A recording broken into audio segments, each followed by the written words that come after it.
Hello, I'm Jesse McAnally. And I'm Andrew DeWolf. And I'm Brianna Jones. And welcome to Musicals for Cheese, a podcast where I try to get Andrew and Brie to like musical theater. And guys, we have a returning guest, and I am so happy they're back. Ooh, can you believe it, Andrew? Am also happy that they're back, although they were back before, but I didn't see them. So this time I get to.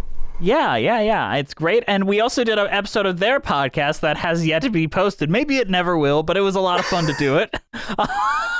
But please welcome one of our favorite people in the world. It is podcaster, writer, comedian, and content creator, and good friend, Joel Arnold!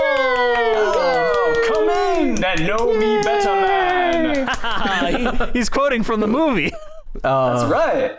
But I mean it. But he means it. I would love to know you better, man.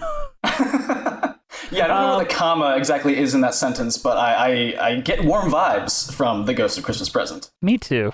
He's it the could best just character. be this cranberry alcohol I'm drinking, though. Those are the vibes that you want? Yeah, that is the Christmas vibe right there. Or Hey, the if it Christmas gives you in love, vibe. that's Christmas. Yes, you're right. So, Joel, when I first messaged you in December of 2019, it had to have been. Oh, wow, yeah. Yeah, long ago. That was like 5 years ago, right? Yeah. Yes. It took a while for us to get you on the show properly, but when we did, you were like, I really want to do Muppet's Christmas Carol. And by that point, like, Christmas had come and gone already. And you were like, I still want to do that. I'm like, we won't do it without you. All right, man. And so we had you on for Tangled instead.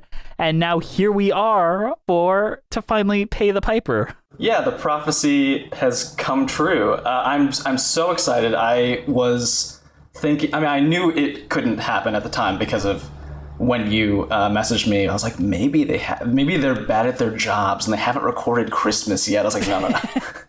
But I think it was like the 23rd you were responding to me. It's like, you guys haven't done it, right?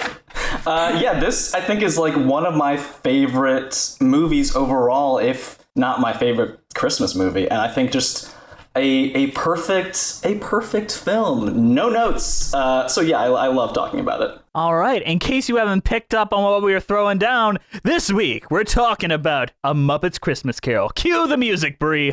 With a thankful heart that is wide awake, I do make this promise every breath I take will be used now to sing your praise. And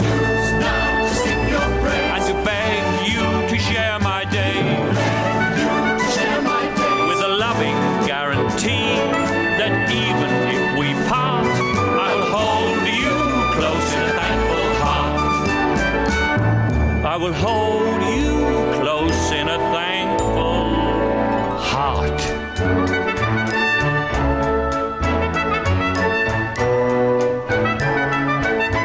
In a thankful heart.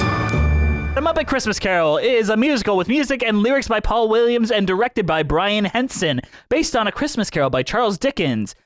It was released in theaters on December 11th, 1992. Walt Disney had high expectations for this film. However, the film opened in 6th place and did not really come across as the big success that they wanted. And it grossed a total of $27.3 million in North America. It was not what they wanted, and sadly, it kind of faded away into the ether, but has since become a cult classic.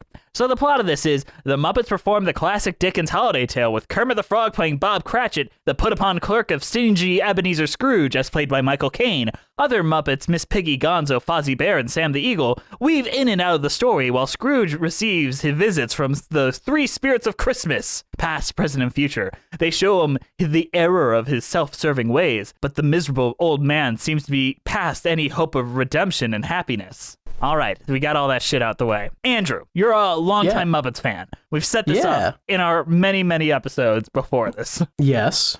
How does this rank among them? This is definitely one of the best. It's their best Christmas special, for sure. Are you sure about that? What other one are you thinking of? I really like the one where they're all gathering at Fozzie's grandma's house. That's you think that's equal to this? Yes, because that feels more like a Muppet thing, and this feels more like a Christmas Carol with Muppet sprinkles. Yeah, but this is also the best Christmas Carol ever put on. I disagree. Other than the one that won all those Tonys, this is the best one. Oh, yes. Call back to our Tonys night. No, this is the best Christmas Carol, and this is... I mean, I like the Muppets where they gather at Mrs. Fozzie's house. I don't remember her name. Mother Fozzie. But this is the better one. This one's good. I just like that one because that feels more like Muppets.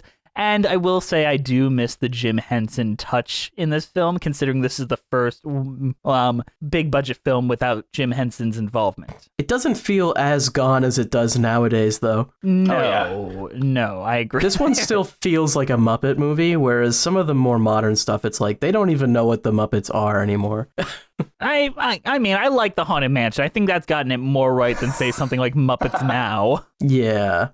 I think they benefited from having a lot of, like, of course, the voice talent, but also, like, all of those people who worked on the other Muppet movies around for this film and then, the subsequent ones in the 90s. And even other people, like, who are more sort of, their work is evident, like Paul Williams, because he wrote Rainbow Connection, right? Yes, he did. I think he did. And the puppeteers, but also I think the writer wrote a lot of the other Muppet movies. Yes, he did. Like, they know what the Muppets are. Yes, and don't get this confused with me thinking the Muppet spirit is gone. It is not at all. It just feels it's a step in a different direction from Muppets Take Manhattan and all those sorts. Whereas this is a much more darker, serious thing. And then I think it hits the middle ground very well. And then Treasure Island I almost like what they do with it, though. With that. I almost like what they do here, though, where, Scrooge is just being portrayed. It's just completely straight. Yes. Like, there is nothing goofy. Like, usually in the Jim Henson, like, Muppet stuff, the human characters are always, like, a goofy cameo. Whereas here, it's like Scrooge it's the performance, and it's the best Scrooge performance ever, so. I will agree there. This is the best Scrooge there has ever been.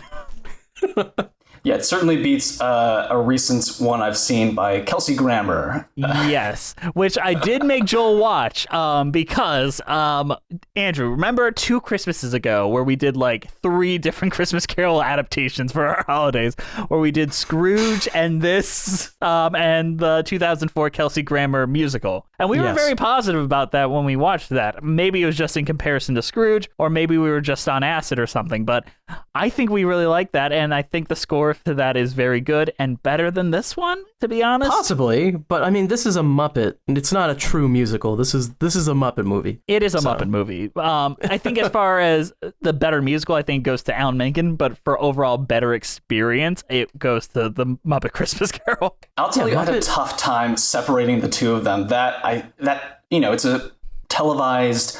It's not even a televised sort of stage adaptation. Like, they fully, with a single camera, like a lot of close-ups, make it something that you would put in a movie or on TV. But I think where it suffers is the performances aren't modulated. They're still kind of playing to, a theater audience, which makes sense because this is coming from probably the people working on this from doing it for 10 years prior every Christmas at Madison Square Garden. So, whereas Kermit knows how to play to a camera. Yeah, exactly. Kermit is one of our finest actors, right up there with Michael Caine. It's true. Kermit has those micro expressions nailed. And this was the first time Steve Whitmire took over as Kermit for like a film. And I think so. I think he's like a very good interpretation of the character. And for as far as I'm concerned, that my childhood's Kermit. I know the reasons he was removed in the role makes sense. Still miss his voice though. Why was he removed? Toxic behavior. Oh, of course. Yeah. In the most general sense of it. This movie, let's talk positives. Because I know Joel has no notes. I love the model work. The model work in this film is absolutely incredible. Yes, that opening. Is great. Every single puppet is stellar. All 3 of the ghosts are puppets, and they all work so beautifully. Yeah, the ghost of Christmas Present is it's the best version of that ever. So I don't know. This is the only one that ever made me want to like even consider reading the book as well. I don't know. I love that Gonzo / Dickens even gets a little plug in at the end. He's like, well, if you like this, you should read the book.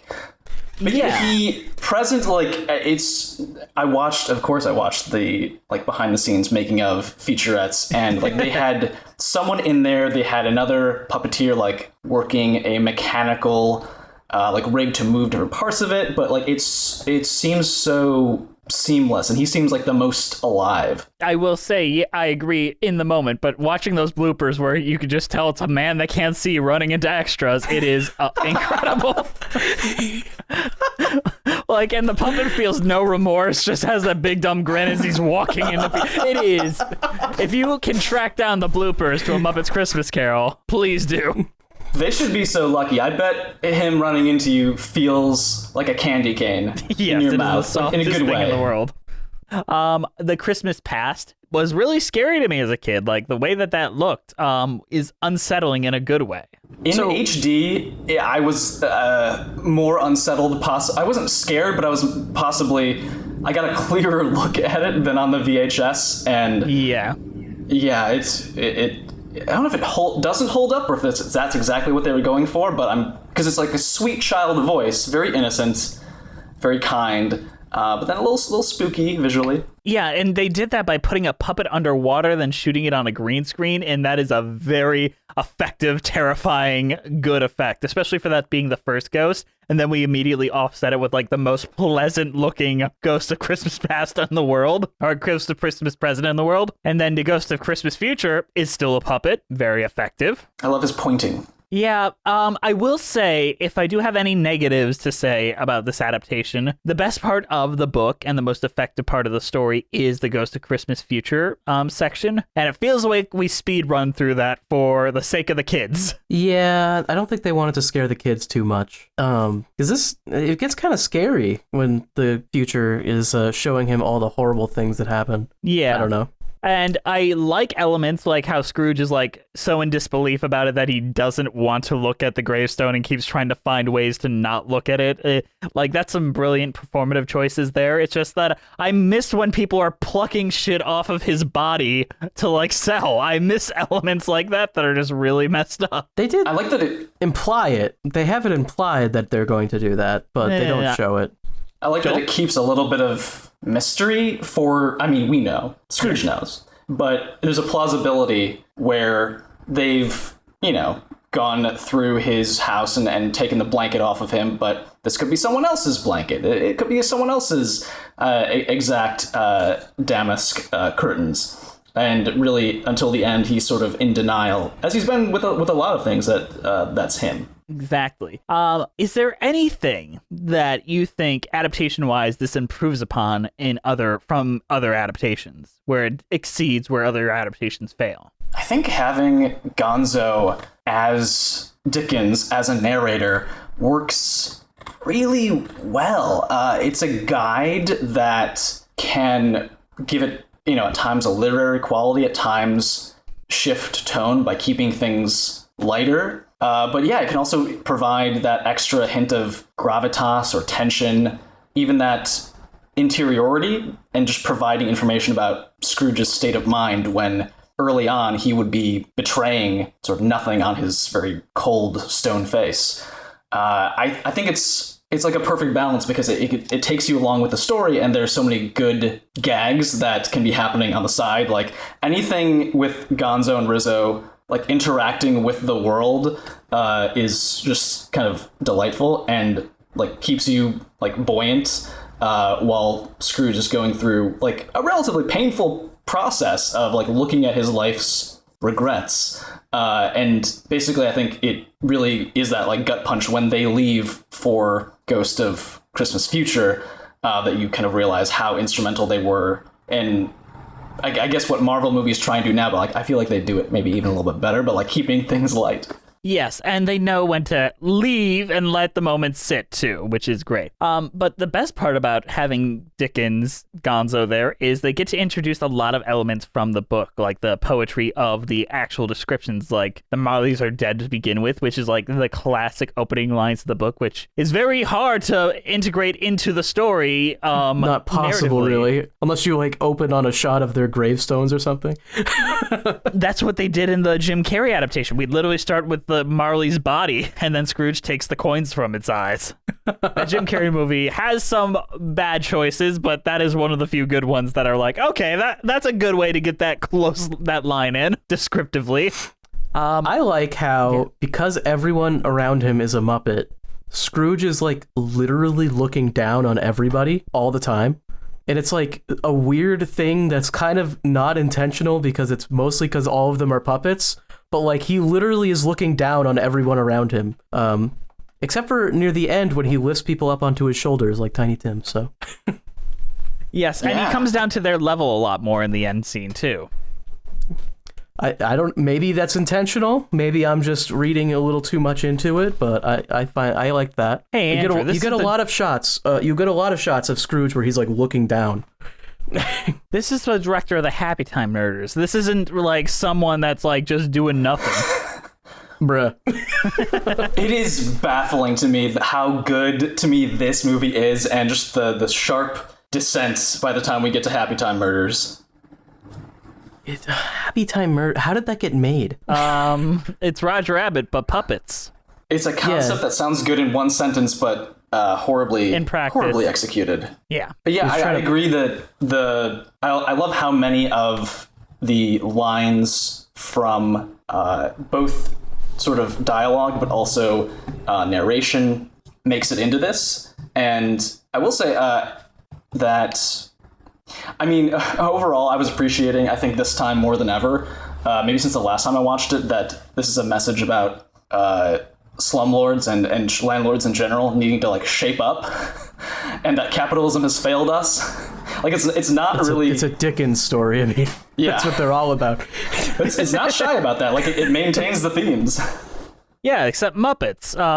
And it's Disney, so capitalism with puppets. When did Disney acquire the Muppets? Because I feel like it's like they were still their own thing in the 90s. That's a long story. So, when Henson was alive...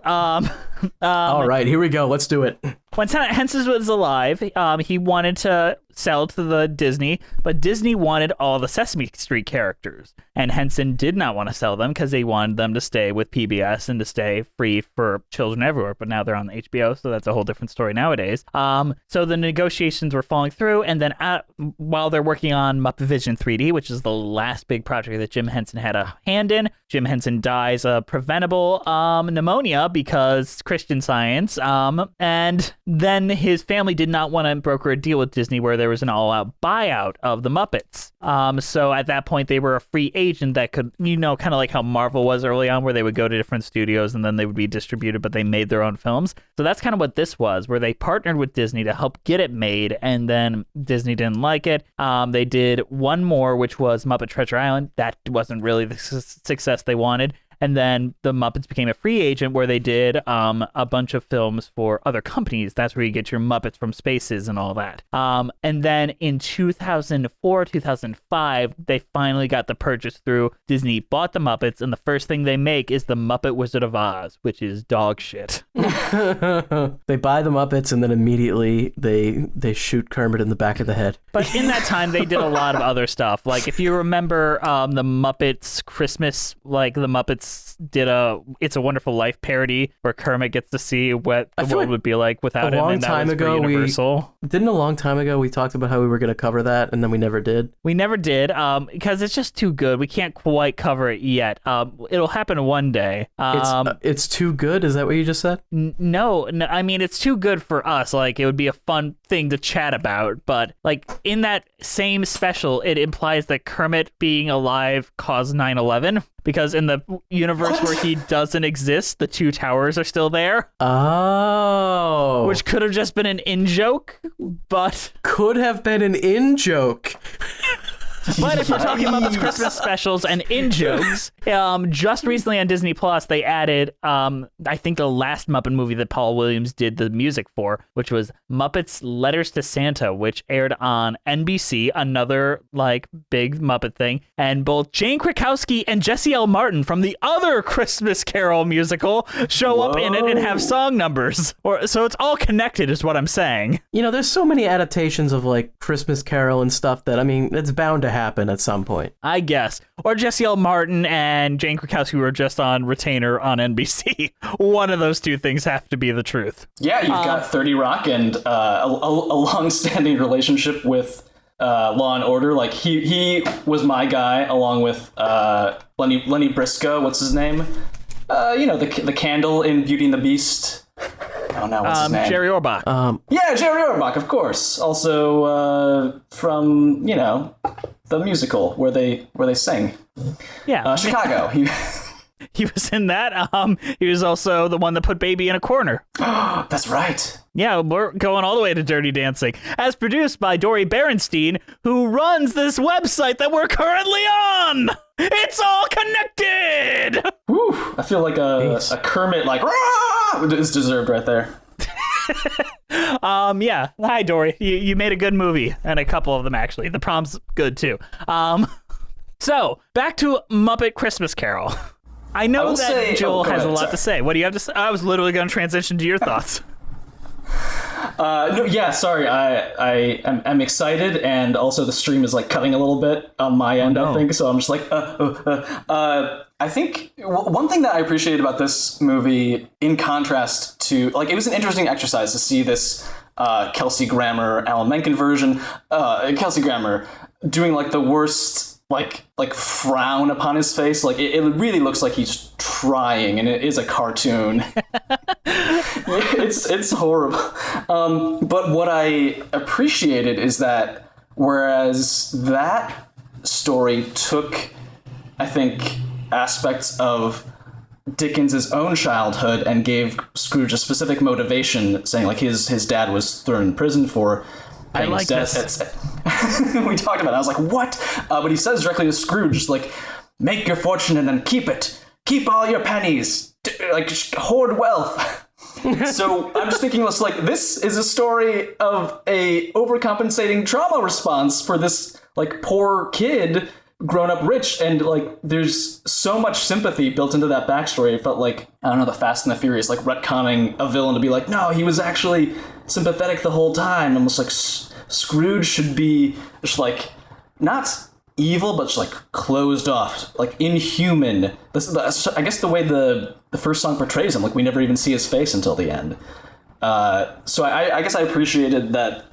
I don't need my scary landlord to be sympathetic so much. I mean, I just kind of like that because I like the way that it does it in the musical, because that musical has a lot of themes and motifs that it reuses a lot that I really think work. Whereas this is like a song happens and then the song's over and then another song will happen later, but they don't reuse that into the score because they're separated things, the song and the score.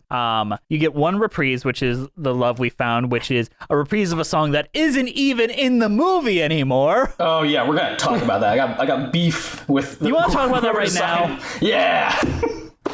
God, when Love Is Gone, I didn't even know, because I saw this on VHS growing up. So did I. Where they splice it back in, but they cut it from the theatrical version, I think, some DVDs. But that song is so essential. Like, it's the first time Scrooge sings, and I think it's so crucial that that's the first time we see him, like, really break down with regret. It reinforces the theme of having made mistakes and sets you up for, despite that, being able to choose kindness and love for yourself and for other people. And I just think it's so crucial to see, in the version without the song, we don't see that he comes over to her and sings with her kind of bitterly. And I kind of love that that's the first time he's singing. And Michael Caine, not the greatest singer, but he's like trying so hard and sort of breaks down in the middle of it. I think it's kind of where you see his soul for the first time. And also, structurally, the film needs a pause right there. We need a little break for it to slow down, because it's kind of been breakneck up to this point. So having that emotional beat is super important to the overall pacing of the film. Why do they cut it? Is there a reason? Kids won't pay attention during this long, sad song. You kidding me? Too sad for kids. I'm just imagining Jeffrey Kitty Katzenberg right there. Cut it! To be fair, it did kind of like scar me a little bit, where like that is just like, I remember watching as a kid and being like imprinted with like, you could go through your life and make choices, and later you could regret them and look back. So you need to make the right choices. I'm sure it didn't instill any perfectionism in me at all, but I was like terrified. I was like, what, you could grow old and then look back and there's nothing you can do. Wait, the past is a thing? I didn't know this. Joel, you and I took away two different things away from this scene. It was a wild concept to imprint on however young I was. I was not possibly ready for it. Maybe they were right, but I love it now. I think it's great, but I remember watching it as a kid, and I had a much dumbasser thought, which was, how did they get two Scrooges on screen at the same time? How they do? That was my literal thought. The answer was right in front of you, though. That one of them was a puppet.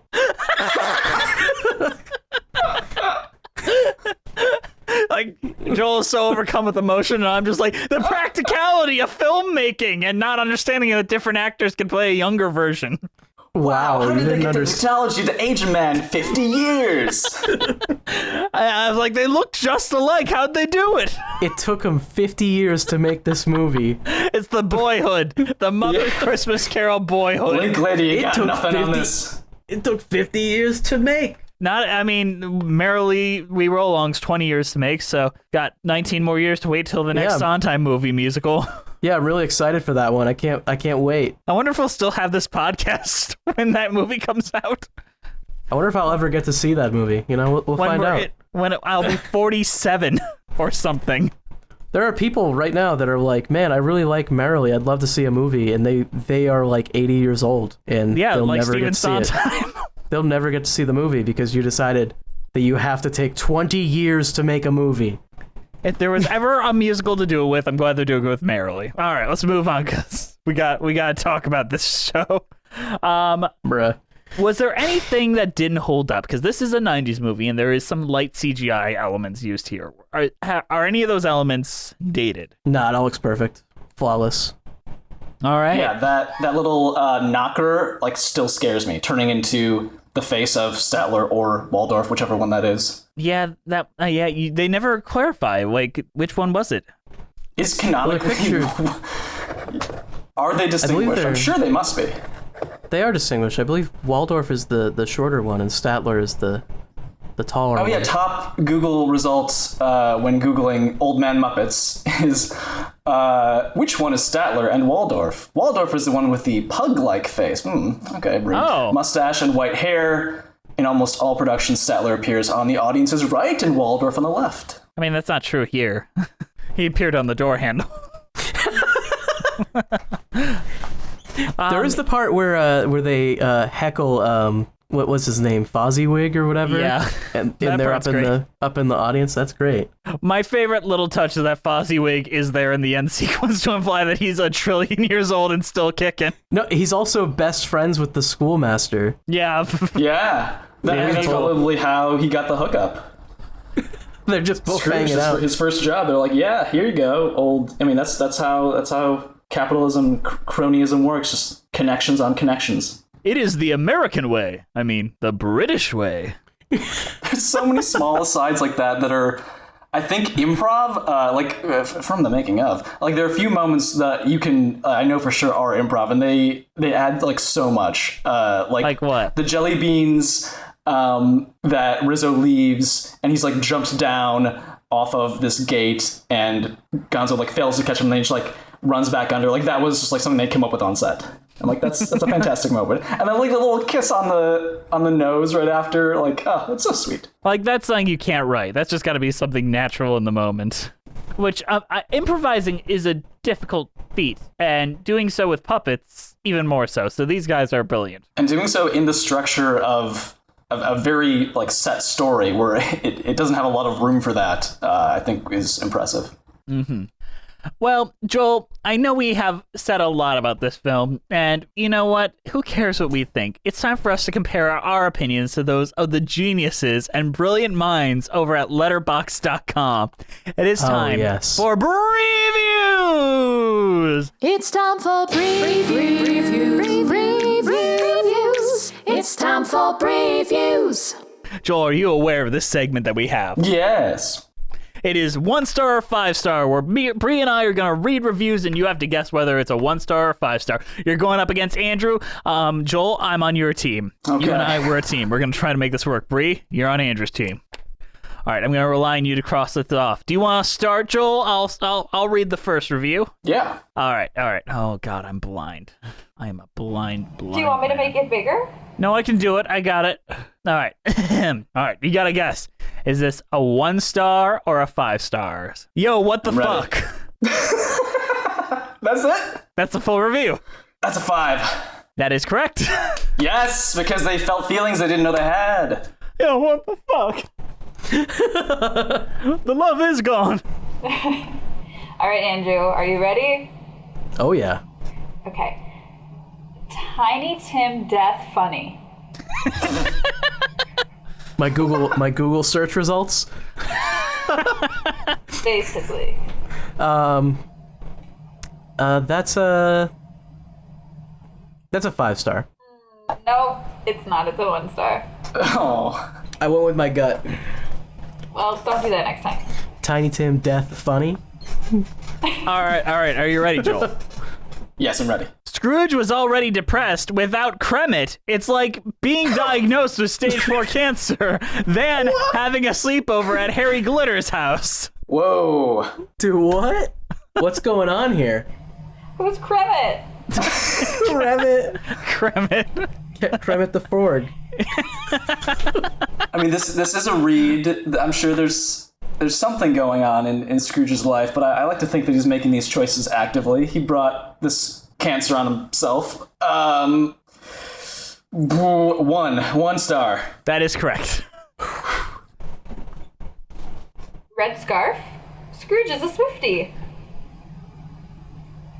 A Swiftie? A Swiftie. This person had the same idea as a joke I tweeted out last week, which was like, are we sure this was about Jake Gyllenhaal and not Scrooge? 5 stars. 5 stars. Yes. Good one. All right. Are we? 5 stars for the Swifties. We're not even. Nope, not even. Oh, did Andrew get one wrong? Mm-hmm. All right, Joel, you ready? Yes. I can't imagine 22-year-old Christopher Nolan was too happy to see Michael Caine in a time travel movie without him. Yeah, he really had yet to claim him and just like make all of his appearances him just like looking stoic, breaking down. Michael Caine. I don't think he would like any of reformed smiling Scrooge. 5 stars. Ooh, that was a 1 star. Oh, Now we're even. okay. You have a chance.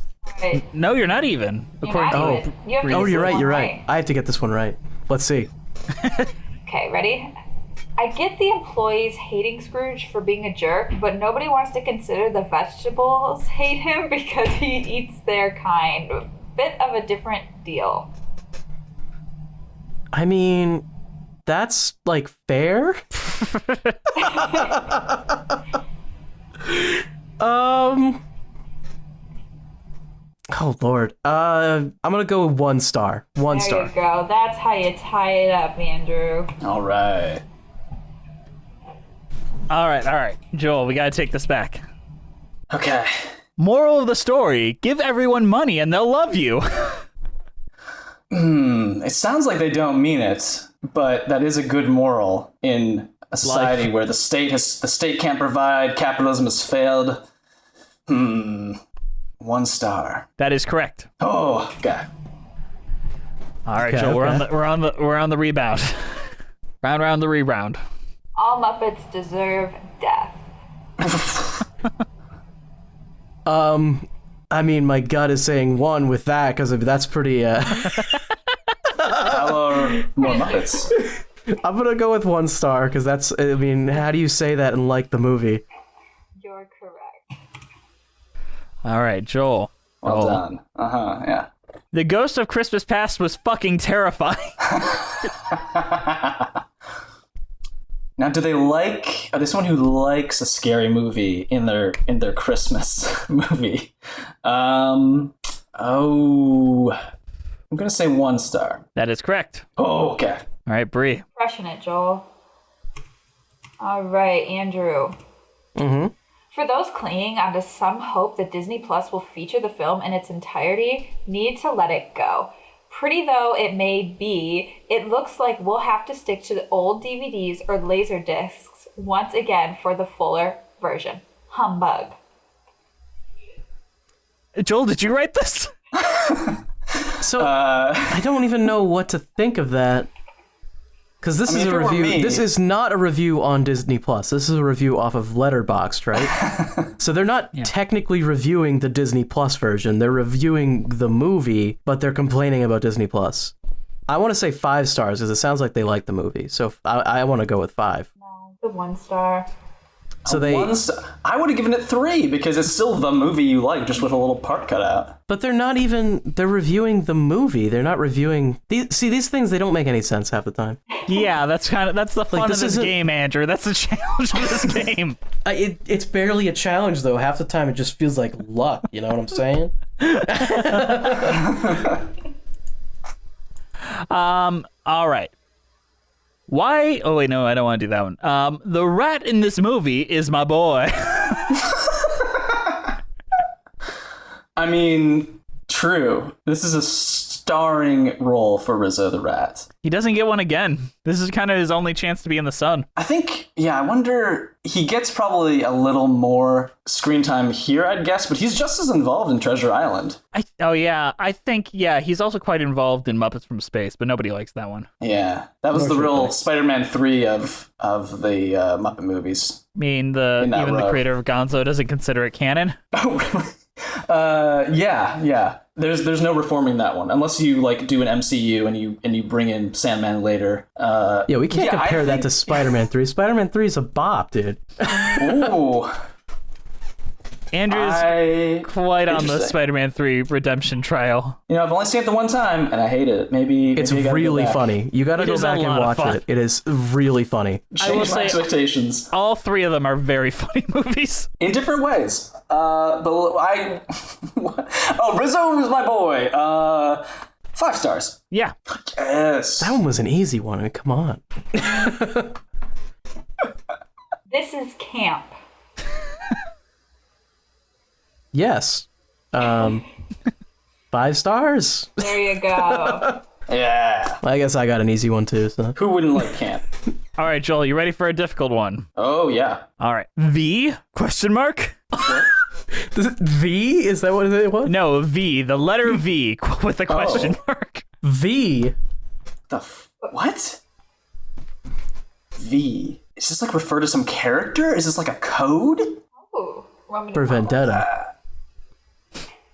Yeah, I didn't see any. It's the wrong year for Guy Fawkes. Wait. V is 5. 5 stars? Yes.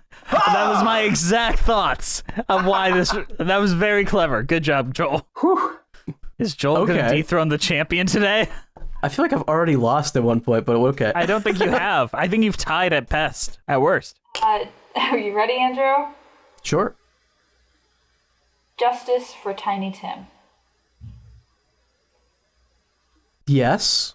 I mean, that's the point of the movie. So, I mean, they got it. They understood it. 5 stars. That's a 1 star. See, he would have got that wrong, too. Yeah, what justice? He gets to live. That's the justice. The rules. All right, Joel. I liked it. Then it should be neither of the ratings that are the options. Person, 5 stars. That was a 1 star. What does this person want from a movie? I liked it. Thumbs down. We got 4 questions left. Was that Doug Walker's review of it? I liked it, All right, Andrew, you can tie it up. Okay. You can do this. Why did the ghost of Christmas Past look like that? It is a question. So I kind of think that they look like the Ghost of Christmas Past kind of looks like the guys from that other Jim Henson movie that I can't remember the name of. Labyrinth? No, maybe. Dark Crystal? Dark Crystal. Am I wrong about that? I don't know which guys you're talking about. Like the main characters. The Gelfins? Is that what they're called? The Gelfins? Dark Crystal, they all look scary in that, but I remember them having like human-like faces, and that's kind of what I think of with the Ghost of Christmas Past. But like how you're overthinking this. It's like 5 stars. Okay. It's 5 stars. Yeah, you tied it up. Nice. All right, Joel, we Nice. gotta get back. You gotta get back. Okay. My humanities teacher in 9th grade made us watch this. They're saying made, like it was unpleasant. They weren't richly rewarded with a cultural experience. And they're not thankful, so I'm gonna go 1 star. That is correct. Okay, good. What humanities teacher's like, I know what I'm gonna bring out. Muppet Christmas Carol. A fun one. They wanted to watch it. Yeah. Okay. Last one, Andrew. Yeah. Honestly, what did I expect? The Muppets in a Christmas Carol movie. It sounds like they're disappointed by it, but I mean, yeah, I don't know. I feel like that has to be a 1 star. What did I expect? It sounds negative. 1 star. All right, Joel, this is the actual last one. What? What do you mean the actual last one? There was one more. I don't know why Bree said that was the last one. I said it was Andrew's last one. Okay. Wait, Joel, didn't I go second though? Yeah, I can go first. Wait, are we tied now? Andrew, you have 7. Joel, you have 7. Yes. Okay, so tiebreaker. Anyone that guesses this first, so this is like whoever can buzz in and guess it. Oh, okay. Do we just shout it out? Just say buzz and Bree will pick you. Say Buzz. Buzz. Like, you gotta be sure, you only got 1 go. Okay. And no matter what, if you get it wrong, the other person gets the point. So that's the reason why it's a little apprehensive to buzz. All right, Bree, you want to read it? Yeah. Scrooge said, "Redistribute the wealth, bitches." Buzz. What do you got, Joel? 5 stars. That's a 1 star, and What? takes the remaining champion! How was that a 1 star? I would have We said don't 5 know. stars That's too. why we saved it for the tiebreaker. I definitely would have said 5 stars This is too. a very confusing game that is not learned by any kind of, like, skill. It is just luck at this point. There's literally there's nonsense answers. Joel, But I feel thank like you I for learned playing. so much in this game. About people, humanity. Oh, believe me, this isn't even the worst we get. There was no talking about getting you your didn't ass even- eaten by Gonzo or anything like that. I just scrolled up to look, and you didn't even read it like the way it's written either. It's written like it's 5 stars. Like, how is this even? Andrew, the Letterboxd is the most confusing website on the planet. It's literally Scrooge said, and then in all capitals, redistribute the wealth, and then bitches with 3 exclamation points. 1 star. How is that even? You know who I kind of definitely feel like wants to some of read these, the what person was just it? clicks the wrong star. They are incorrect themselves. The thing is, it's such a binary. There's no like 3.5 that I'm sneaking in there. These are either 1 or 5. Either way. Scrooge was already depressed without Kremet. With a C. It's spelled with a C. Oh my god. We didn't exaggerate. We're not being funny with how we read these. Andrew, Justice for Tiny Tim. will you make More your of a role. Make him the Twitter- protagonist. will you make your Twitter bio depressed without Kremet? Right next to another fat artist. Yeah, sure, why not? Let me go in. I'll do it right now. Please. Depressed without Kremet. And now you guys can look in real time and see why Andrew's bio says depressed about Kremet. You gotta spell it correctly, though. On that note, let's go into a mid-show announcement and talk to our patrons.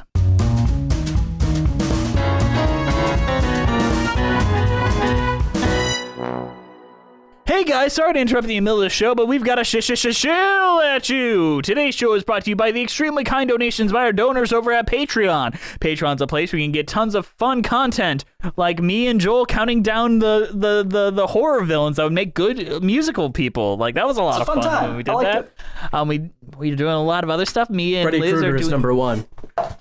He did make the list, but he was not number one. Oh, come on. The dream sequences, those are all songs. I agree, but he would make a great choice, but he was not neither of our number ones.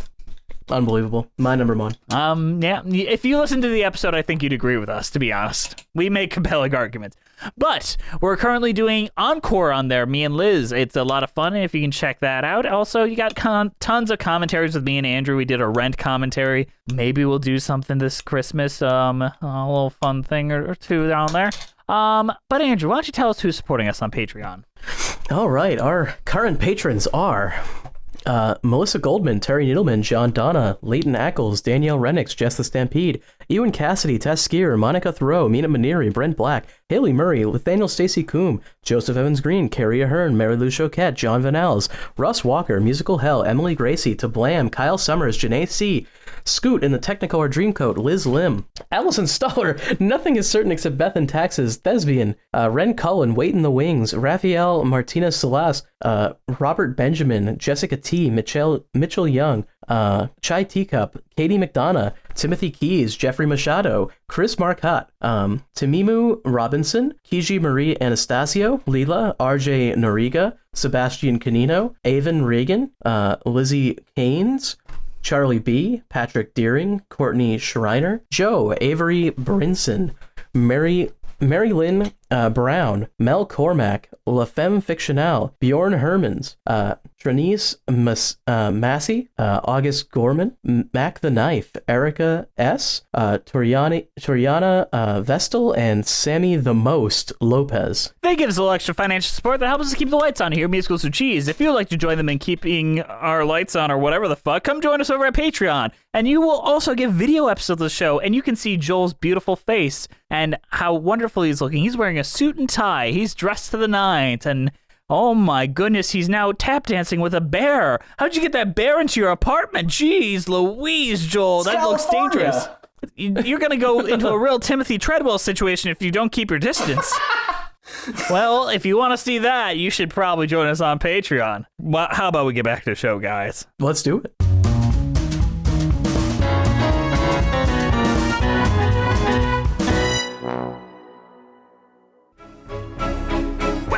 Wind blows, it chills you to the bone. But there's nothing in nature that freezes your heart like years of being alone.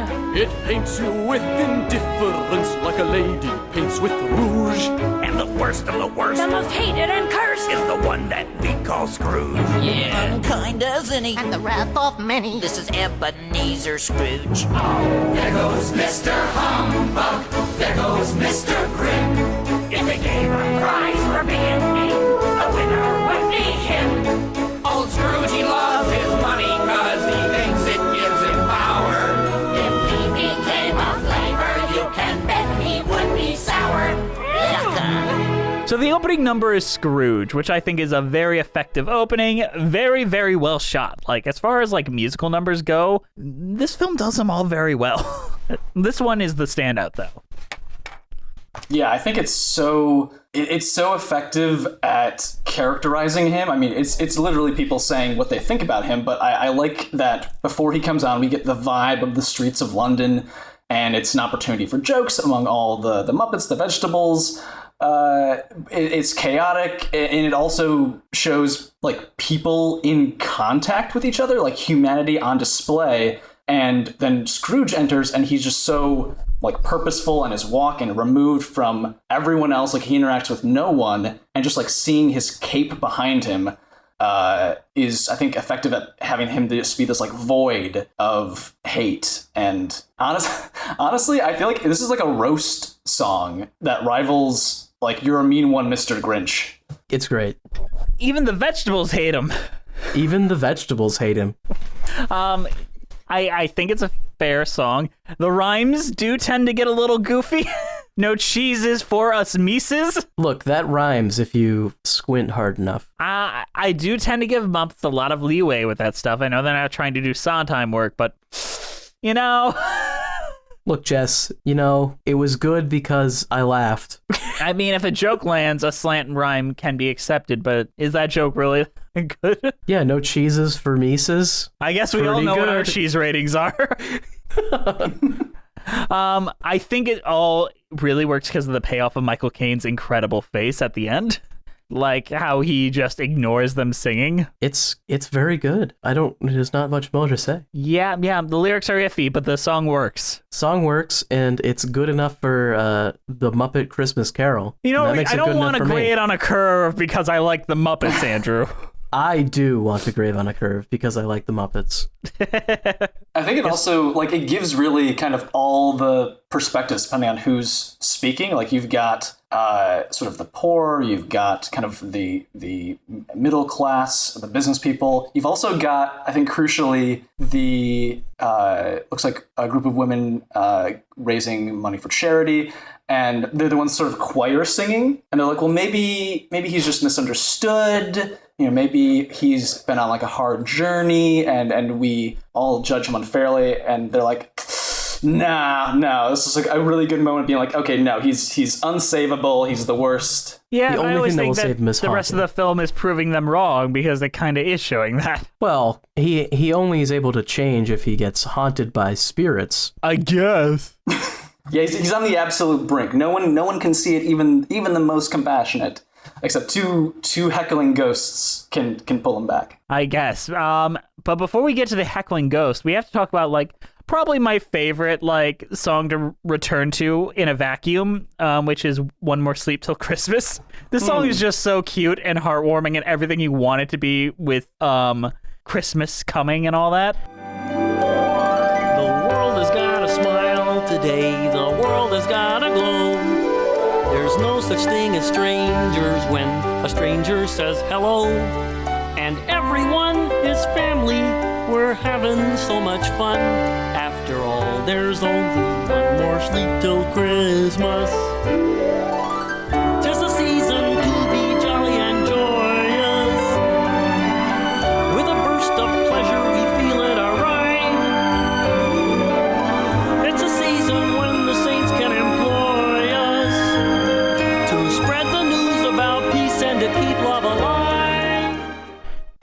How are none of these songs like played on the radio? You know? I don't know. They usually take every Christmas everything and they like milk it dry. But these songs are just not. They don't get any play. It's crazy. This and It Feels Like Christmas, I think, like are standards for me that I love to hear on this time. Yes, and we talked previously about Scrooge starring Albert Finney. And there's a similar song called December the 25th, which does not work nearly as well as this one. Like Cratchit feels like a character that needs to sing. Like in the first act, we need like this optimism, and quite often they do have that upbeat like Bob Cratchit moment where he goes sliding in the ice and all that with all the kids and that. Like even the Jim Carrey movie got that.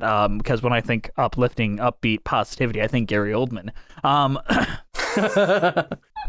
But Kermit, yeah, that works. And the lighting and the way, like this is where the directorial elements really, really shine. Like this scene, it gets the Muppet jovial and like the sentimentality perfectly. So yeah, what can I say? It's great. Yeah, and there's even that that's in terms of how it's shot. There's still that kind of acknowledgement at the very end when there's joy and it is Christmas, all the good things that come with that. But we see the beggar child who had the like fucking holly wreath like chucked at him by Scrooge earlier, like he's still on the street like cold and shivering. Bean Bunny, everyone's favorite character.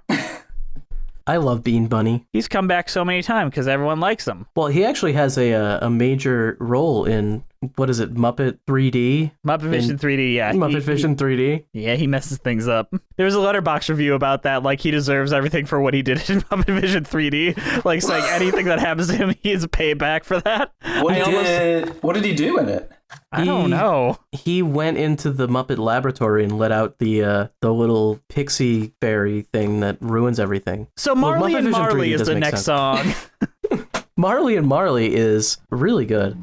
Another banger. We're Marley and Marley, our hearts were painted black. We should have known our evil deeds would put us both in shackles. Captive bound, we're double ironed, exhausted by the weight. As freedom comes from giving law, so prison comes with hate. We're Marley and Marley. Whoa.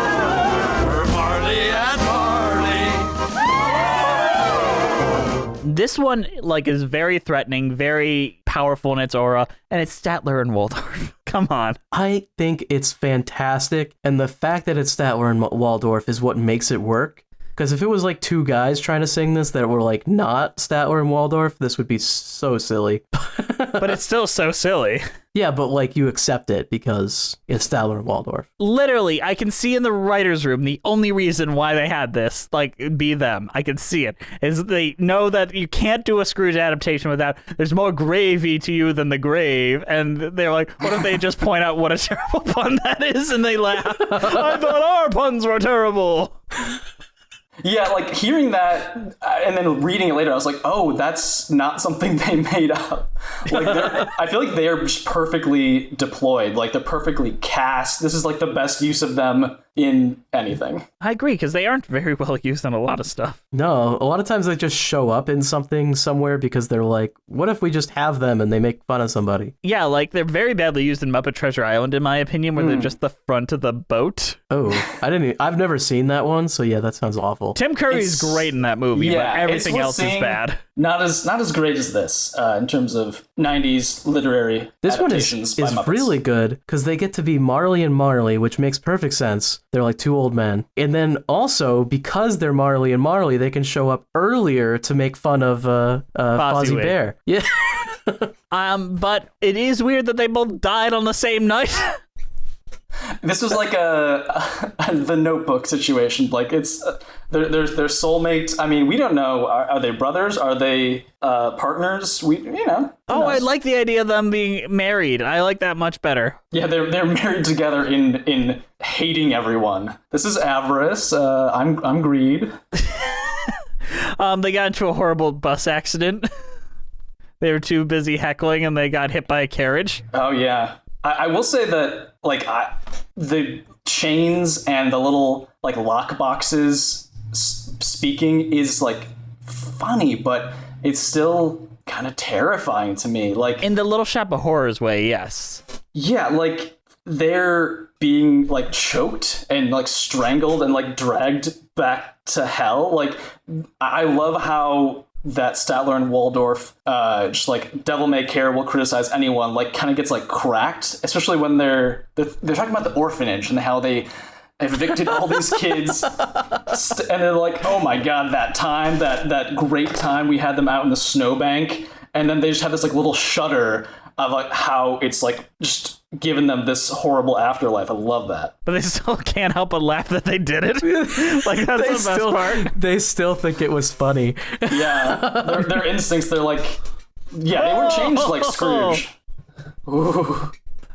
Yeah, they wish they did, but for their own greedy reasons. Like Marley, yeah. I love that scene. That song works so well. But When Love Is Gone, that song, did we talk about that enough? Or should we bring it up again? I don't even know this one because I think I watched the one without it in it, so. Joel gave us this nice folder with the deleted scene and everything. You didn't take I don't advantage. think I saw it. No, I don't think I saw it. There comes a moment in your life, like a window, and you see your future there before you, and how perfect life can be. But adventure calls with unknown voices pulling you away. Be careful or you may regret the choice you make someday. When love is gone, when love is gone, the sweetest dream that we have ever known. When love is gone, when love is gone. It's a gorgeous time. It's real sad. Like, even like paying more attention to lyrics now, I think kind of heartbreaking. Like, came so close to being close. Like, it was almost forever. It was almost always. It was almost love. It's like, whew. Oof. It's not even like this like relationship broke down. It's sort of like it nearly happened, but like the the flimsy reasons that Scrooge provides really to show that his priority was never her. Yeah, it's a good song. It's an effective song. But once again, how'd they get two Scrooges there? What I want to say, let's go follow that other Scrooge. I want like hot Scrooge, young Scrooge reboot. Did he just never fuck again after that? Or was he drowned in tail? Look, we know the answer. He obviously didn't, because the old Scrooge is the young Scrooge. Don't you get it? No. They're the same. No, Andrew, they're two different people. You just told me this. You explained to me that they're different actors. Just doesn't understand metaphor, guys. I would love it if this were like some sort of time travel story where he, like, I don't know, either like Game of Thrones, like Bran can affect reality, or Looper, he can go back and tell him, be like, get with that woman. No, Joel, it's I think you should leave and... Oh my god, by the way, when I saw the Fraser Menken version, yeah, and the song Link by Link, which is good but also like wildly staged, and Jason Alexander looks like Danny DeVito as the Penguin, as Jacob Marley, but when Bone Men started coming through the walls, I was like, is this the inspiration for the I Think You Should Leave sketch? Like, Scrooge is there in his little cap and gown, like Wee Willie Winky, and it's like, the Bone Men are coming for you, Scrooge. Oh, crap, damn it, Scrooge, we gotta get out of here. Oh, crap. I remember Link by Link. That was also really good. Marley just gets good songs. He does. He's the best scene in the movie. Do you remember the Scrooge movie with Albert Finney where Alec Guinness plays Marley and he takes Scrooge to hell and shows him around hell? Do you remember this? Oh my god, I don't, but I have to remember it now. It is the only scene that's like, what the fuck were they doing in this movie? I don't know. I feel like that entire movie was a what the fuck were they doing in this movie. I remember it just visually being weird. There's one amazing scene in that movie, and that is the thank you very much scene where they're like doing this big song and dance about with Scrooge's coffin. Every other scene in that movie kind of blows. But I do want to talk a little bit about It Feels Like Christmas. It's in the giving of a gift to another, a pair of mittens that were made by your mother. It's all the ways that we show love that feel like Christmas. Upon a child who will always remember, it is the summer of the soul in December. Yes, when you do your best for love, it feels like Christmas. It is the season of the heart, a special time of caring, the ways of love made clear. It is the season of the spirit, the message, if we hear it, is make it last all year. I like this song, regardless of what Jess thinks. I think the song's great. I have no negative opinions of this song. This is actually the best song in the movie. I would actually really, I'd really like. Sorry, go ahead. It sounds so fun, but also the ethos. I love the ethos. I'm down with it. Like, so many lyrics, I'm like, I will adopt that into my heart. Like, the season of the heart, the summer of the soul in December, wherever you find love, it feels like Christmas. Like, this message, I'm super good with that. I love that Scrooge is like so just like not knowledgeable. Like, he dismissed it so long ago that like when he starts to dance a little bit and sing, like he looks so goofy and like so like wooden and stilted, but he's like trying, and it's adorable. The dancing too, I think, is nice, and just like everyone's having a good time. They're out on the streets and they're all singing. I do have a question, and this is something that's bothered me about every Christmas Carol adaptation since I was a child. Mm-hmm. So, Ghost of Christmas Past obviously makes sense, takes him back to the past. Ghost of Christmas Future takes him to the future, that makes sense. Present, is it like in that moment? Like, because it was night when you grabbed him, so no, wouldn't the present be like 2 a.m.? It's just things that happen around that Christmas. But that's not present. I think they qualify it as the day. Like if you're at 2 a.m., you get the day. That's the whole day that he's alive. So he's able to like take him within that 24-hour period. Okay, so he's seeing how things would have been if he hadn't turned good. Like, this is the situation if he didn't get involved. They still would have had a pretty bomb-ass Christmas, all things considered. Everyone seems to be enjoying the day. Yeah, but Tiny Tim would be dead within a week, so... He should die and decrease the surplus population, Andrew. Jesus. Yeah. Are there no we don't prisons? Need enough fucking Are there no toads. poorhouses? Do we not have any swamps for these fucking frogs? I mean, I kind of agree with the fucking Scrooge there. Throw the fucking frogs into the swamps. Take him down to Florida. I do agree with him at first where I'm like, oh, the state should provide these things. But I'm like, Scrooge, it's not. You step up. You've got the resources. I mean, the state is providing them he's saying that they should provide prisons and poorhouses. I'm not sure. I pay my taxes for them.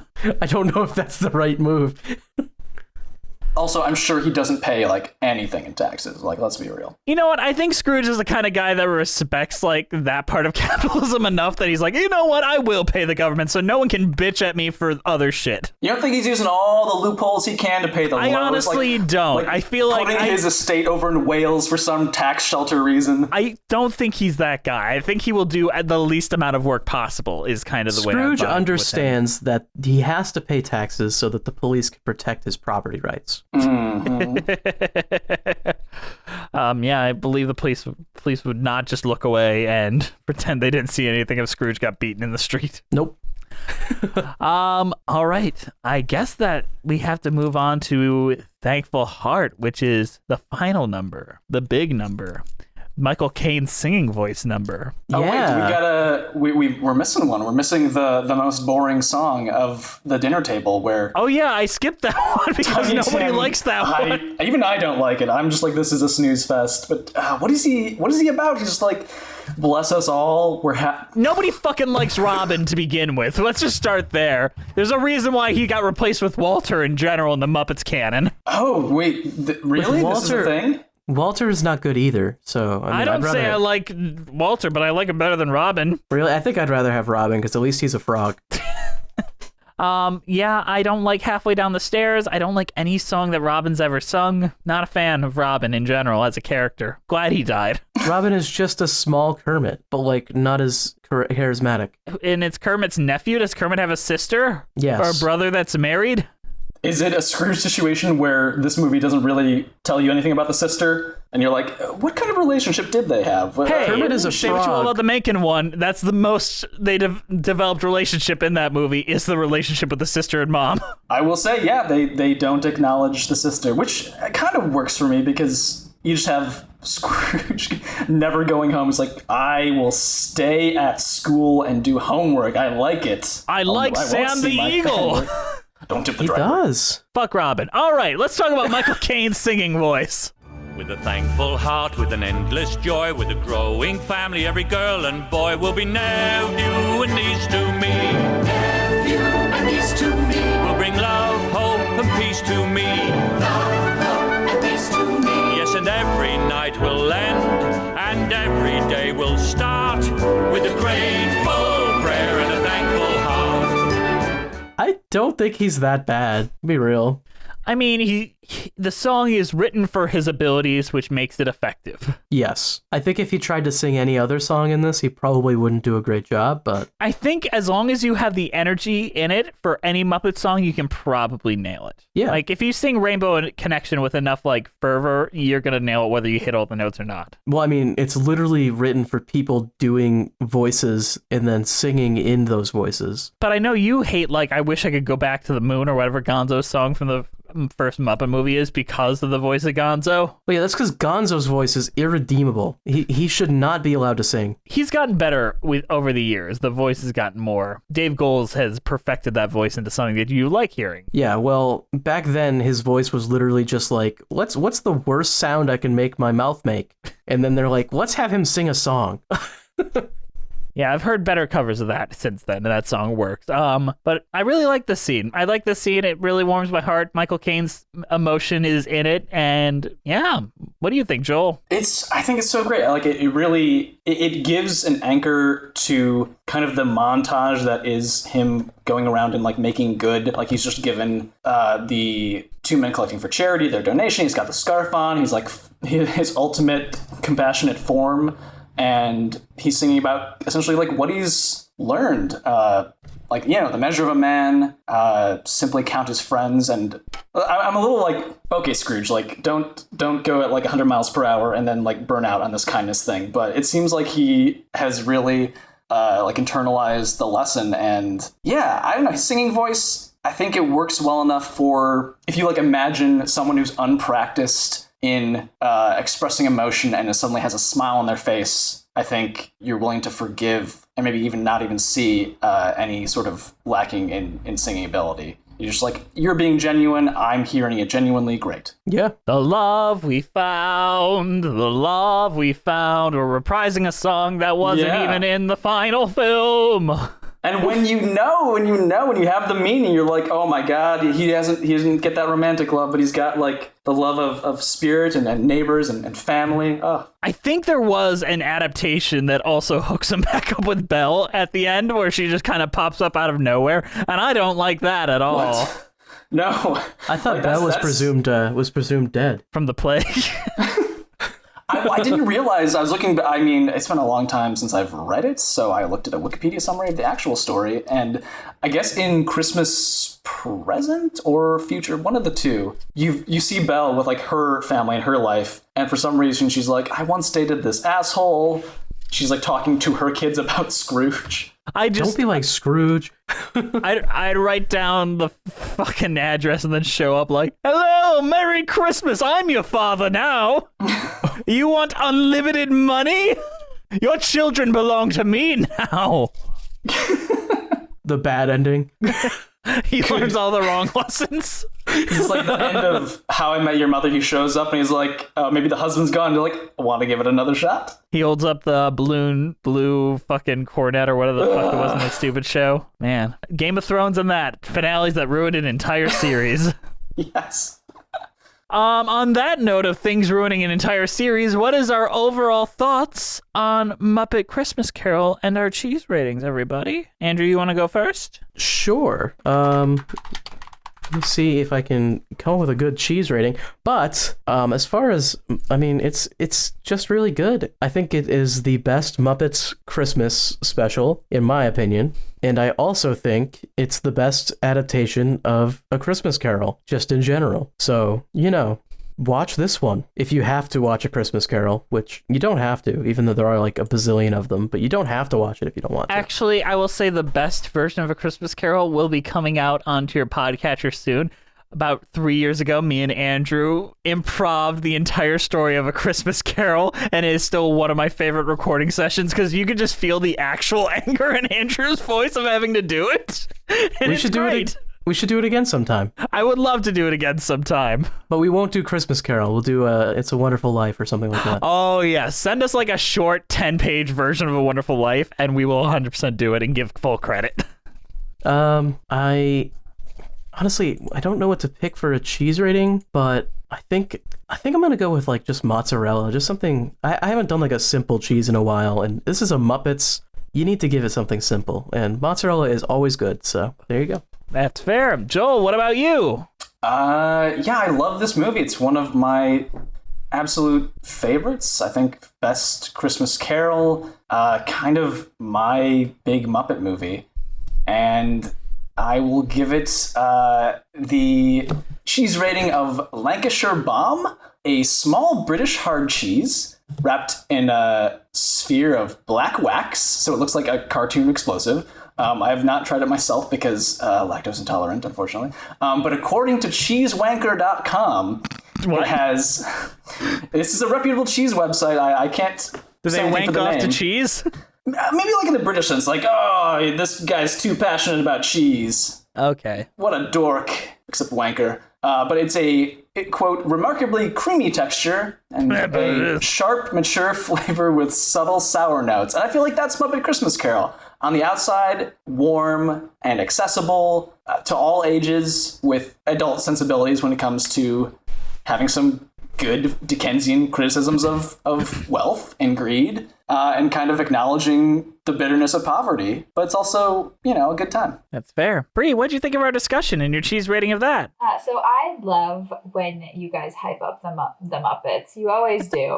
And the show, and it makes me happy. I have not seen the Muppets Christmas Carol, so I'm actually going to go watch it because of this conversation. And because I think this is my first Muppets show, actually, that we've talked about. I'm going to give my cheese rating as Francois Fromage and his dancing cheeses. Ooh, I love it. Bree, will you do me a favor? When you do watch it, can you put your review of it on Twitter and see if you revise your cheese rating? I will. Absolutely. Yeah, Twitter, hold her up to that. Make sure she does it. And hey, at the 44-minute mark, make sure you get in that song, that heartbreaking song. Yeah, you gotta go look up When Love Is Gone. You will. It is like the most awkward cut. You could tell like something was cut in that moment. Like Rizzo's losing his shit, crying, and you're like, wait, what just happened? Why? Why? She just said something slightly passive aggressive and walked away. Making a note of it will do. I like this film a lot. I still think I prefer the Alan Menken one as a musical. Like I'll probably not return to the soundtrack as often as I return to the film, but I will always re-listen to the Alan Menken score because that score is just so gorgeous. The movie didn't quite hold up. This is a better movie. And I really like how well it's directed, how well it's executed. The puppeteering is incredible. Literally, the only cheese rating I can give this is cheeses for the Mises. Somebody had to. I kind of figured you had that called. Yeah, that is the only cheese rating I can give it. But Joel, thank you for joining us for one of your favorite films. So the one that you called the very first email I sent to you. I really love hanging out with you. I love having you on the show. Can't wait to have you on again. Promote your wonderful content for the world. Oh, well, it was my pleasure to be here. I love listening to the show and love being on it. You can find me on Twitter and Instagram at Joel K. Arnold, joelkarnold.com. And if you've never listened to D&D, I'm on the first 3 seasons of that. It's a fantasy improvised comedy podcast. And you can also listen to my podcast about the movie Cats, 2019's celebrated train wreck. And I think I will get around to releasing an episode that the two of you are on, but it's called Ineffable, a Cats movie podcast. Find it anywhere. Yes, it is great. Listen to the first 3 seasons of D&D and then stop. Just abruptly stopped. You can keep going if you want. No, I'm telling you to stop. I am telling you as a person, stop. It's not worth it. Only listen to Joel and then leave a bunch of reviews and say, I left Joel. Wait. Do this. No. This is not Joel telling you to do this. This is me telling you to do this. I'm kidding. Don't do this. I'm sure it's great, but I stopped listening when Joel left. Joel, you're wonderful. Thank you for being on. You are joy to have on. Thank you. You know who else brings a lot of joy to my life, Joel? Our incredible patrons. Thank you guys for listening. We're on iTunes, Spotify, Stitcher at Musicals with Cheese. We're on Twitter at Cheesy Musicals. We're on Patreon at Musicals with Cheese, Instagram Musicals with Cheese, YouTube page Musicals with Cheese. We have a Patreon-only podcast called Patreon with Cheese. Email us at musicaltheaterlives@gmail.com. Our title card was created by the amazing Jolene Casco. Follow her on Instagram at Jolene Casco. Our keeper of the cheese is Juliet Antonio. You're the best, Juliet. This show is produced by the wonderful, the incredible, one of my best friends in the entire world, Brianna Jones! I love you so much, Brie. Our themes were created by Robin Nash of IOU Music UK. Thank you to the Broadway Podcast Network for having us on the platform. You guys fucking rock. All right, you guys, is there anything else you want to say before we wrap this up? Whenever you find love, you find Christmas or something. God bless us, everyone. Oh, yeah, that too. More gravy than the grave, and I thought our puns were bad. Oh! Ooh. All right, we'll see you next time on Musicals with Cheese.